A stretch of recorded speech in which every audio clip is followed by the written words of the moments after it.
Bismillahirrahmanirrahim. Assalamualaikum warahmatullahi wabarakatuh. Waalaikumsalam warahmatullahi wabarakatuh. Perkenalkan, kami dari kelompok 3 yang beranggotakan 3 orang. Yang pertama, saya selaku moderator. Nama saya Rizal Septian Ardi dengan NIM 201080300107. Kemudian ada saudari Ghaifirah Filzah Farahiyah dengan NIM 201080300131. Kemudian ada saudari Ilma Nurrahma dengan NIM 201080300144. Izinkan kami dari kelompok 3 untuk mempresentasikan hasil diskusi kami yang berkenaan dengan menghitung biaya dengan menggunakan metode harga pokok produksi. Untuk mempersingkat waktu, kami serahkan kepada presenter. Waktu dan tempat kami persilahkan.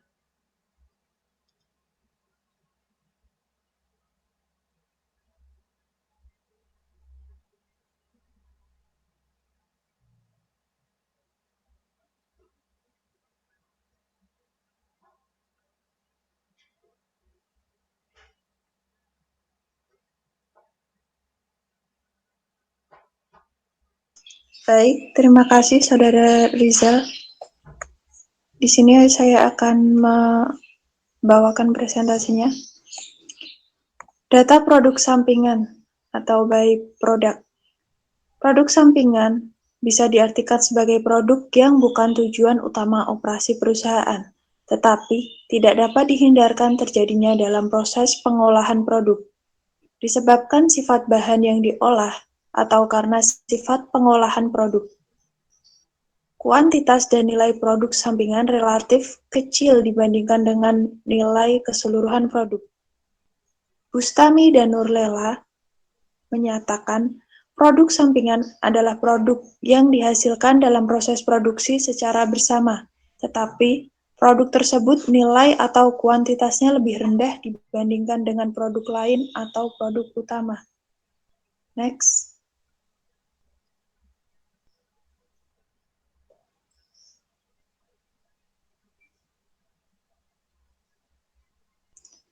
Contoh produk sampingan.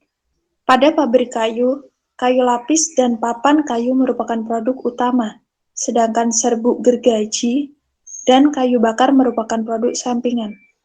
Dalam kasus ini, produk sampingan adalah sisa atau sampah. Contoh selanjutnya yaitu pemisahan biji kapas dan kapas, pemisahan kulit dan biji coklat. Dalam kasus ini, produk sampingan muncul dari proses persiapan bahan baku sebelum digunakan dalam proses produksi produk utama. Karakteristik produk sampingan. Produk sampingan dapat digolongkan sesuai dengan dapat tidaknya produk tersebut dijual pada saat terpisah dari produk utama. Yang pertama, produk sampingan yang dapat dijual setelah terpisah dari produk utama tanpa memerlukan pengolahan lebih lanjut. Dan yang kedua, produk sampingan yang memerlukan proses pengolahan lebih lanjut setelah terpisah dari produk utama. Next.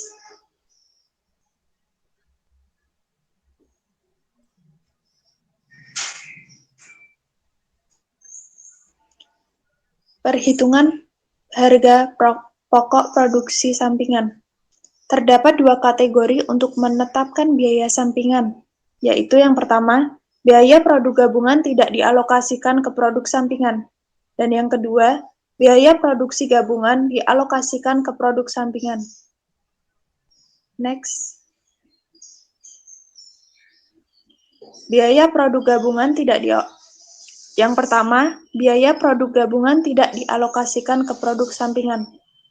Pada kategori ini terdiri dari dua jenis metode. Yang pertama, metode pengakuan pendapatan kotor. Dalam metode ini, biaya persediaan final dari produk utama dihitung sangat tinggi atau overstate karena menanggung biaya yang seharusnya dibebankan kepada produk sampingan. Dan yang kedua, metode pengakuan pendapatan bersih. Dalam metode ini, disadari adanya kebutuhan untuk membebankan biaya yang dapat ditelusuri ke produk sampingan. Akan tetapi, Metode ini tidak mengalokasikan biaya produksi gabungan ke produk sampingan.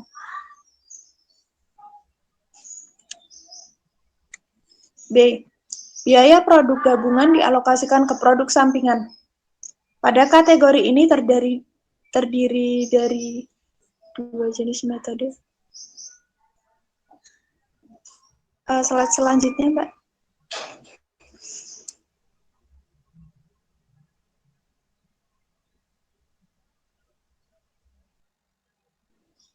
Pada kategori ini terdiri dari dua jenis metode. Yang pertama ada metode biaya penggantian adalah di mana biaya produksi dari produk utama dikreditkan dan di debitnya diposting ke departemen yang menggunakan produk sampingan tersebut. Jumlah yang diposting oleh ayat jurnal tersebut merupakan biaya pembelian atau biaya penggantiannya. Dan yang kedua adalah metode nilai pasar atau juga dikenal dengan metode pembatalan dan pengembalian biaya. Metode ini mengurangi biaya produksi dan biaya utama, bukan dengan pendapatan aktual yang diterima, melainkan dengan estimasi produk sampingan pada saat produk itu dijual.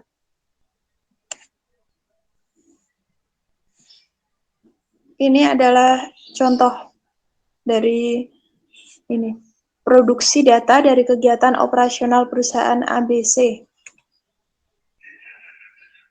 Unit produksi, produk utama, sekian. Kemudian dapat dibaca sendiri ya. Ini perhitungannya. Laporan laba rugi sebagai berikut. Penjualan produk utama 10.125.000. Kemudian untuk harga pokok penjualan, persediaan awal, dan total biaya produksi ditambahkan, kemudian didapatkan tersedianya dijual. Kemudian dikurangi dengan persediaan akhir. Kemudian untuk mengetahui laba operasi, laba kotor dikurangi dengan beban pemasaran dan administrasi. Kemudian untuk menghitung laba sebelum pajak itu ada pendapatan lain-lain ditambahkan dengan laba operasi. Ini bisa dilihat sendiri dengan perhitungan yang simple. Pendapatan penjualan produk sampingan dijadikan sebagai pendapatan lain-lain sehingga akan menambah laba operasi secara langsung. Dilihat dari laporan laba rugi di atas, ditampilkan 600 dari penjualan produk sampingan sebagai tambahan penjualan produk utama. Akibatnya, total pendapatan menjadi 10.725.000, sedangkan angka lainnya tetap atau sama. Bisa dilihat dari slide ini, untuk perhitungan pendapatan penjualan produk sampingan dicatat sebagai pengurangan harga pokok penjualan. Penjualan sebanyak 10.125.000. Kemudian ini mirip seperti tadi, perhitungan persediaan awal ditambah dengan total biaya produksi, itu diperoleh tersedia dijual. Kemudian selanjutnya ini bisa dibaca ya. Dalam kasus ini, hasil penjualan produk sampingan sebesar 600.000 dikurangkan dengan harga produk penjualan sehingga HPP menjadi 6.158.000. HPP sebelum dikurangi sebesar 8.750.000. Maaf, 6 juta.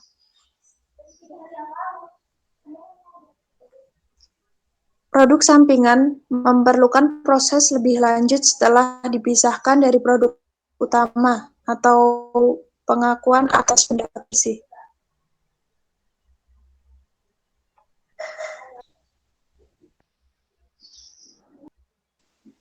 Baik, presentasi yang selanjutnya akan dilanjutkan oleh Saudari Gevira. Baik, selanjutnya biaya gabungan. Biaya gabungan atau biaya produksi bersama dapat didefinisikan sebagai biaya yang muncul dari produksi secara simultan atau bersamaan atas berbagai produk dalam proses yang sama. Biaya produksi bersama atau joint production cost adalah biaya untuk menghasilkan produk bersama dan produk sampingan. Biaya produksi bersama terjadi sebelum produk dapat diidentifikasi ke masing-masing unitnya atau sebelum titik pisah.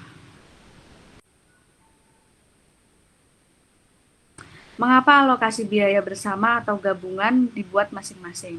Yang pertama yaitu untuk menentukan nilai persediaan dan menghitung harga pokok penjualan dalam rangka penyusunan laporan keuangan eksternal. Yang kedua yaitu untuk menentukan nilai persediaan dan harga pokok penjualan terkait pelaporan keuangan internal seperti laporan profitabilitas produk. Yang ketiga yaitu untuk menentukan nilai persediaan yang terkait dengan tujuan asuransi. Yang terakhir yaitu untuk menentukan penggantian biaya kontrak jika perusahaan hanya menjual bagian tertentu dari produk bersama, dan untuk menentukan harga jual masing-masing produk yang dihasilkan.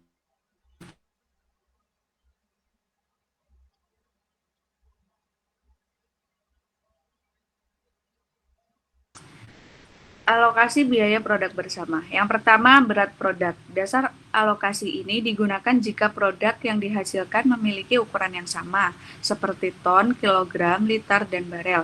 Contoh, pada tahun 2016, PT Padang Agrofood menghasilkan 4 jenis produk dari pemotongan ayam, yaitu dada, paha, sayap, dan ceker. Ceker merupakan produk sampingan, sedangkan produk lainnya merupakan produk bersama.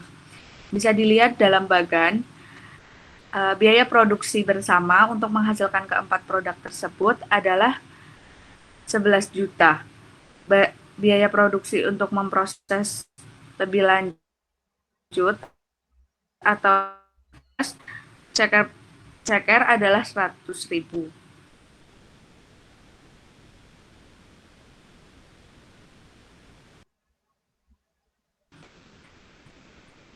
Yang pertama, nilai pasar bruto produk sampingan 1000 unit dikali 1100, maka akan didapati variable cost sebesar 1.100.000 dikurangi dengan nilai pasar dengan variable cost 100.000, maka akan didapati nilai pasar bersih produk sampingan yaitu sebesar 1 juta rupiah. Biaya produksi bersama 11 juta dikurangi nilai pasar bersih produk sampingan sebesar 1 juta, maka akan didapati biaya produksi bersama untuk produk bersama adalah 10 juta. Bisa dilihat rinciannya pada tabel berikut.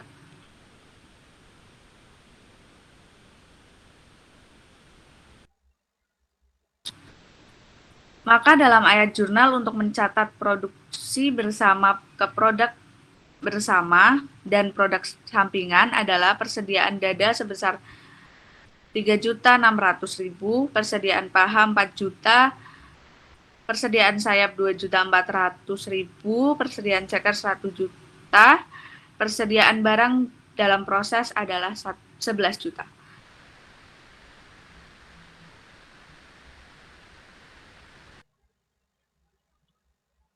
Alokasi yang lain yaitu jumlah unit yang dihasilkan. Berdasarkan perhitungan tersebut, alokasi biaya produksi bersama berdasarkan unit yang dihasilkan akan diperoleh harga pokok per unit yang sama. Jika harga jual produk berbeda secara signifikan, alokasi biaya produksi bersama berdasarkan unit yang dihasilkan akan berdampak terhadap perbedaan profitabilitas produk secara signifikan. Rugi dapat terjadi pada produk yang berat dengan harga yang rendah, dan laba bisa dapat terjadi pada produk yang ringan dengan harga jual yang tinggi. Yang ketiga yaitu nilai pasar.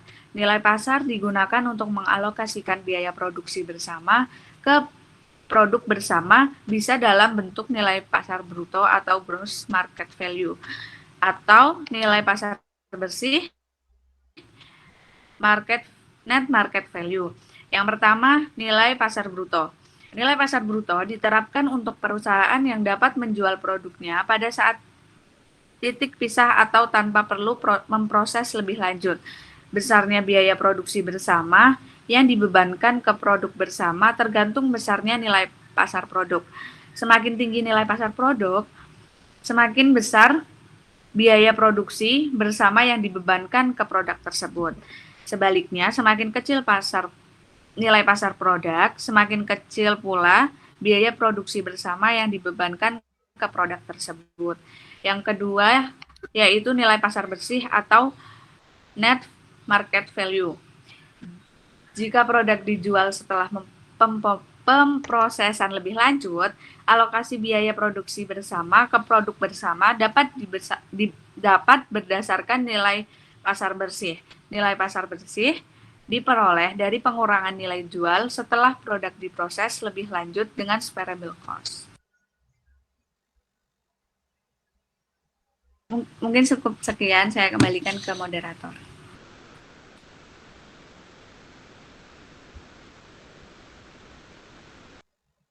Mungkin sekian presentasi dari kelompok kami.